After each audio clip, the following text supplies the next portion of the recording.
Good afternoon. As you all know, last summer I signed a law that will cut nearly $1 trillion of spending over the next 10 years. Part of that law also required Congress to reduce the deficit by an additional $1.2 trillion by the end of this year. In September, I sent them a detailed plan that would have gone above and beyond that goal. It's a plan that would reduce the deficit by an additional $3 trillion by cutting spending, slowing the growth in Medicare and Medicaid, and asking the wealthiest Americans to pay their fair share. In addition to my plan, there were a number of other bipartisan plans for them to consider from both Democrats and Republicans, all of which promoted a balanced approach. This kind of balanced approach to reducing our deficit, an approach where everybody gives a little bit and everyone does their fair share, is supported by an overwhelming majority of Americans, Democrats, Independents, and Republicans. It's supported by experts and economists from all across the political spectrum. And to their credit, many Democrats in Congress were willing to put politics aside and commit to reasonable adjustments that would have reduced the cost of Medicare as long as they were part of a balanced approach.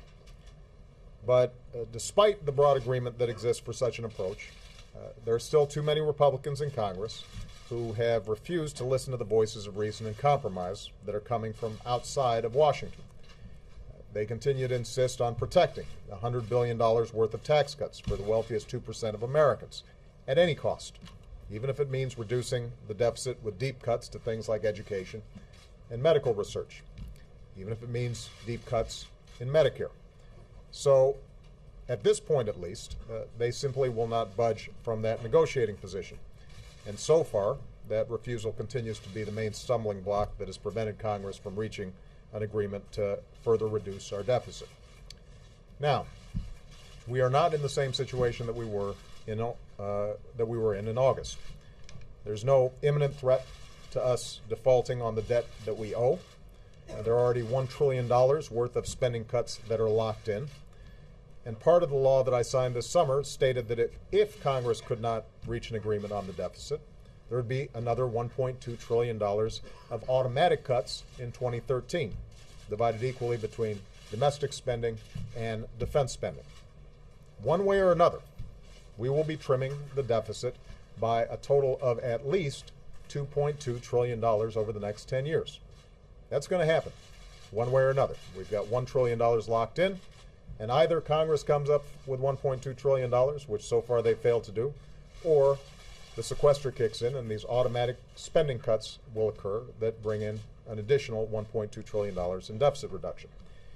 Now, the question right now is whether we can reduce the deficit in a way that helps the economy grow, that operates with a scalpel, not with a hatchet. And if not, whether Congress is willing to stick to the painful deal that we made in August for the automatic cuts. Already, some in Congress are trying to undo these automatic spending cuts. My message to them is simple. No. I will veto any effort to get rid of those automatic spending cuts to domestic and defense spending. There will be no easy off-ramps on this one. We need to keep the pressure up to compromise, not turn off the pressure.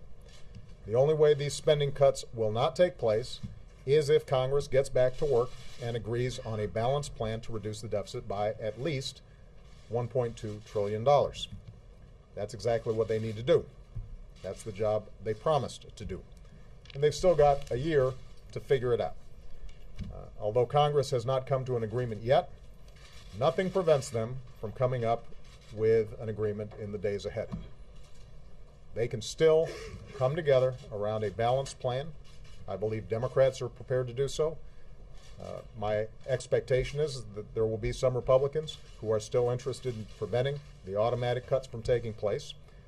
And as I have from the beginning, I stand ready and willing to work with anybody that's ready to engage in that effort to create a balanced plan for deficit reduction. Now, in the meantime, we've got a lot of work left to do this year. Before Congress leaves next month, we have to work together to cut taxes for workers and small business owners all across America. If we don't act, taxes will go up for every single American starting next year. And I'm not about to let that happen. Middle-class Americans can't afford to lose $1,000 next year because Congress won't act.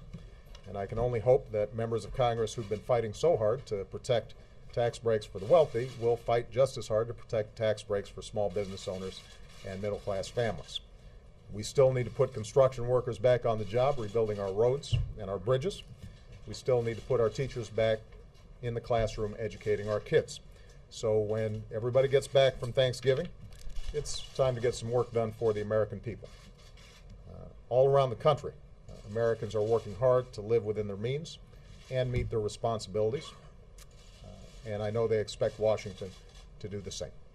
Thanks.